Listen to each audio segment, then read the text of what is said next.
kan hin faarfanne eenyutu faarfata? Kanan hin lallabneefis eenyutu lallaba? An kan hin weeddifne eenyutu faarfata? Kanan hin faarfanneefis eenyutu weeddisa? An kan hin faarfanne eenyutu faarfata? Kanan hin lallabneefis eenyutu lallaba? An kan hin weeddifne eenyutu weeddisa? Kanan hin faarfanneefis eenyutu faarfata? Laagana ceesisee badda gammoojjii keessa na dabarsee asiin na gaheera harka koo na qabee lafa ol na kaasee.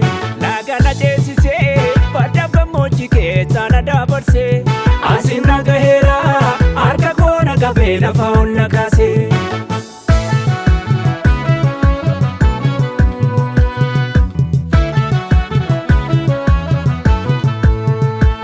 Bokuun koo gajjabe ol jechuu dadhabee namootaan gatame. Guyyaan dukkanaa'e lafa na guudabee tasarraanfatame. Abdii koo kutadhee utuun du'aa eegu afaan boollaa taa'e. Yesuus kan jedhamu qaxxaamuree dhumnaan aduuna naa ba'e.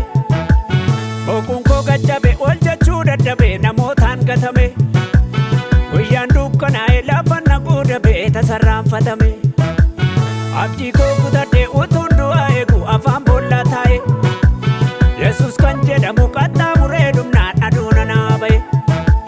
Laagana ceesisee badda gammoojjii keessa na dabarsee asiin na gaheera harka koo na qabee lafa ol na kaasee. Laagana ceesisee badda gammoojjii keessa na dabarsee asiin na gaheera harka koo na qabee lafa ol na kaasee.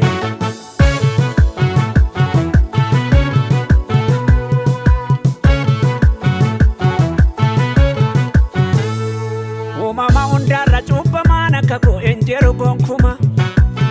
Isa gaddisiise haala gaafa keessee godhee abbaa ormaa. Inni garuu dhufee darbatee nanganne ofitti naa qabe.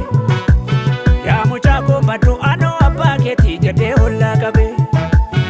Uumama hundaarra cuubbamaan akka koo hin jiru gonkumaa. Isa gaddisiise haala gaafa keessee godhee abbaa ormaa. Inni garuu dhufee darbatee nanganne ofitti naa qabe. Yaa mucaa koo baddu anoo abbaa keetii jedhee hollaa qabe. Laagana ceesisee badda gammoojjii keessa na dabarsee asiin na gaheera harka koo na qabee lafa ol na kaasee. Laagana ceesisee badda gammoojjii keessa na dabarsee asiin na gaheera harka koo na qabee lafa ol na kaasee.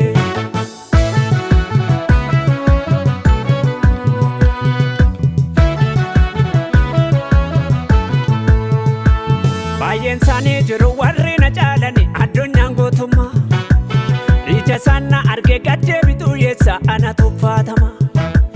Karaarra na kaase moofaan irraa jire na banee ija koo. Booda koo moofa'ee mul'ata na reesse ollitee maana koo. Baay'een isaanii jiru warri na caalani addunyaan gootummaa. Ija isaan na argee gaddee bituu yeessa ana tuffatama.